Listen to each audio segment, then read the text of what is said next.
जिस तरह इंसानों को बरसात का मौसम बहुत अच्छा लगता है, ऐसे ही पक्षियों को भी बारिश का मौसम बहुत पसंद होता है। हाँ, मगर घर में खाने पीने की कोई कमी ना हो, फिर ही इंसानों और पक्षियों को बरसात का मौसम अच्छा लगता है और फिर ही सब बारिश का आनंद ले सकते हैं। छोटी चिड़िया आसमान पर गहरे बादल देखकर जल्दी जल्दी से अपने घर से निकलती है और वो तेजी से उड़ती हुई तोते और कबूतर के पास जाती है। मिठू और कबूतर, कुछ होने वाला है। आसमान पर बादल देखो कितने गहरे हैं, बहुत जोर की बारिश आने वाली है। हाँ चिड़िया, इससे पहले कि बरसात शुरू हो हमें अपने बच्चों के लिए दाना जमा कर लेना होगा। मगर मैं सोच रहा हूँ कि कौवे को भी साथ ले जाएं। वो हमेशा बरसात में भूखा रहता है, हमें उसे भी साथ लेकर जाना होगा। ना बाबा ना, मैं तो कौवे की तरफ नहीं जाऊंगी, वो हमेशा मुझसे लड़ाई करता है। तो फिर मैं और चिड़िया भोजन लेने जा रहे हैं। कबूतर तुम जाओ और कालू कौवे को भी बुला लाओ। वो हमारा पुराना दोस्त है, मैं कौवे को साथ लेकर आपके पीछे आ जाता हूँ। ऐसे कबूतर कौवे को बुलाने चिड़िया और मिठू भोजन लेने निकल जाते हैं। आसमान पर बादल गरज रहा था, ऐसा लग रहा था कि किसी भी समय तेज बारिश शुरू हो जाएगी। रुको रुको, कौन हो? क्या दरवाजा तोड़ना है हमारे घर का? हाँ भी गंदी आँखों वाले, सॉरी मैं भूल गई। सुंदर आँखों वाले मोटे कबूतर, क्या बात है? मैं कालू से कोई बात करने आया हूँ। ऐसा कहते हुए कबूतर कालू कौवे के घर चला जाता है। कालू यार, आसमान पर गहरे बादल हैं, सब पक्षी दाना जमा करने के हैं। मैं आपको लेने आया हूँ, आप भी हमारे साथ चलें। मैं कालू कौवा और तुम्हारे साथ भोजन लेने जाऊं? शक्ल देखी है अपनी? क्या हुआ मेरी शक्ल को? अच्छा भला तो हूँ। हाँ तुम बहुत अच्छे हो, मगर तुम्हारी आंखें बहुत गंदी हैं। अगर चलना है साथ तो चलो, ऐसी फजूल बातें सुनने का मेरे पास समय नहीं है। चल भाग यहाँ से, तुम्हें जरूर उस छोटी चिड़िया ने भेजा होगा। भागो यहाँ से, बड़ा आया। चाचा कबूतर, तुम हमारी चिंता ना करो, जाओ और अपनी मोटी पत्नी का पेट भरने की चिंता करो। कबूतर कौवों से और कोई बात किए बिना वहाँ से चला जाता है। गोरी, हमें तो ऐसे ही कबूतर पर गुस्सा आ रहा था, कह तो ठीक रहा था कबूतर। चुप करके सो जाओ, जब बारिश होगी तो देखा जाएगा, चुरा लेंगे किसी पक्षी के घर से भोजन। आगे हो कबूतर भैया, और कौवे कहाँ गए? आप तो कौवों को लेने गए थे। वो बहुत गंदे पक्षी हैं, उन्होंने मेरी बहुत बेइज्जती की है। छोड़ो, तुम चलो, यहाँ दहान के काफी पौधे हैं, हम चावल लेकर अपने घरों को जाते हैं। मगर इस बार अगर कौवे मुझसे भोजन उधार लेने आए तो मैं छोड़ूंगा नहीं उन्हें। फिर वो सब दोस्त अपना अपना भोजन लेते हैं और उड़ते हैं। कबूतर सुरक्षित अपने घर, मिठू अपने घर और चिड़िया अपना भोजन लेकर अपने बच्चों के पास अपने घर में पहुंच जाती है। मम्मा, अच्छा ही हुआ आप आ गई, हमें बादल अंकल की आवाज से बहुत डर लग रहा था। मम्मा पानी पीने जाना है, मुझे बहुत प्यास लगी है। चलो बच्चों, इससे पहले कि बरसात शुरू हो हम नदी से पानी पी आते हैं। फिर वो सब नदी से पानी पीने चले जाते हैं। एक पेड़ के पीछे छुपा हुआ कालू कौवा चिड़िया को जाते देख रहा था। वो जल्दी से चिड़िया के घर की छत पर आकर बैठ जाता है और चिड़िया के घर की छत में एक छेद करने लगता है। कौवा चिड़िया के घर की छत में एक छेद करता है और साथ वाले पेड़ से एक बड़ा पत्ता लाकर उस छेद पर रख देता है। काम हो गया, अब मैं आसानी से रात को चिड़िया का लाया हुआ भोजन चुरा सकूंगा। ऐसे कहते हुए कौवा वहाँ से भाग जाता है। कालू जी, चिड़िया के घर की छत में छेद कर आए हो? हाँ, छेद भी कर आया हूँ और उस पर एक पत्ता भी रखाया हूँ ताकि चिड़िया को पता ही ना चले। चिड़िया अभी रास्ते में ही थी कि तेज बारिश शुरू हो जाती है। वो अपने बच्चों को लेकर तेजी से उड़ती है और घर पहुंच जाती है। मम्मा, बहुत तेज बारिश है। हाँ गुड़िया, अब हमें कोई चिंता नहीं बेटी, हमारे पास भोजन है। फिर वो सब भोजन खाते हैं और सो जाते हैं। बारिश की मीठी मीठी आवाज उन्हें लोरी सुना रही थी। आधी रात को गोरी कालू से कहती है, कालू जी, बहुत भूख लगी है, चिड़िया सोगी होगी, जल्दी जाओ और चिड़िया का भोजन चुरा लाओ। मैं यूं गया और यूं आया। कालू कौवा सीधा चिड़िया के घर जाता है और आहिस्ता से पत्ता हटाकर छेद में से चिड़िया के घर में चला जाता है। चिड़िया का रखा हुआ एक मीठा फल उठाकर कौवा छेद में से बाहर निकलता है और वापस पत्ता छेद के ऊपर रखकर छेद बंद करते हुए वहाँ से भाग जाता है। रात गुजर जाती है। बारिश जोरों पर थी। मम्मा चिड़िया अपना रखा हुआ मीठा फल ना देखकर बच्चों से पूछती है, बच्चों, मीठा फल किसने खाया है? नहीं मम्मा, मैंने तो नहीं खाया। मम्मा, मैंने भी नहीं खाया। तो फिर वो मीठा फल कहाँ गया? मैंने तो खिड़की भी रात को बंद कर दी थी। फिर कौन चुरा सकता है हमारा मीठा फल? फिर अचानक गुड़िया की नजर ऊपर छत पर जाती है। मम्मा, वो देखें, घर की छत में छेद है और ऊपर किसी ने पत्ता रखा हुआ है। तो ये काम जरूर उन दुष्ट कौवों का होगा। आज रात मैं उन्हें सबक सिखाऊंगी। कौवे मीठा फल खाकर मजे से सोए हुए थे। कबूतर भी अपनी पत्नी के साथ घर में बैठा बारिश का आनंद ले रहा था। मिट्ठू अपने बच्चे के साथ खेल रहा था। शाम के कौवे उठते हैं। कालू जी, आज चिड़िया के घर चोरी करने मैं जाऊंगी। वो पीपल का पत्ता हटाकर अंदर चली जाना और वापस आते समय उसे अच्छे से रखकर छेद बंद कर देना। ऐसे तो कभी भी चिड़िया को पता नहीं चलेगा कि उसका भोजन कौन और कैसे चुरा रहा है।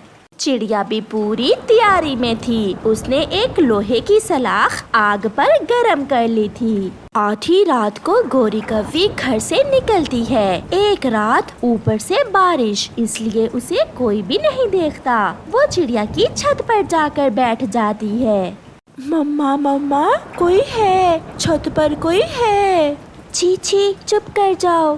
गोरी पीपल का पत्ता हटाती है और जैसे ही चिड़िया के घर में घुसती है, चिड़िया गरम गरम लोहे की सलाख गोरी की पूंछ पर लगा देती है और गोरी की चीखें निकल जाती हैं। हाय, मैं मर गई। कालू, मुझे बचा लो। कालू, मुझे बचा लो। चिड़िया गरम सलाख फिर से गोरी की पूंछ पर लगाती है। अब करोगी चोरी मेरी मेहनत से जमा किया हुआ भोजन? बताओ बताओ। बच्चों की तो ये देखकर हंसी ही नहीं रुक रही थी। ऐसे चिड़िया गोरी कौवी को अच्छा सबक सिखाती है और बहुत मुश्किल से गोरी छेद में से बाहर निकलकर भागती है। हाय मेरी पूंछ, हाय मेरी पूंछ, हाय हाय। रानो चिड़िया की दो बेटियां थीं। एक का नाम छोटी और दूसरी का नाम बड़ी था। रानो चिड़िया की बड़ी बेटी हमेशा अपनी मम्मा के साथ काम में मदद करवाती। वो अपनी मम्मा के साथ भोजन लेने जाती। वो अपनी मम्मा के साथ लकड़ियाँ लाती। वो सारे काम करती। जबकि छोटी हमेशा अपनी मम्मा को तंग ही करती। वो किसी की एक न सुनती और तो और वो अपनी बड़ी बहन से बहुत जलती भी थी। छोटी, आज फिर आप भोजन नहीं लेकर आई हो। देखो, बड़ी हमारे लिए भी भोजन लाई है और अपने लिए भी। मैं नहीं खाती बड़ी का लाया हुआ भोजन। मैं अपना भोजन खुद ले आऊंगी।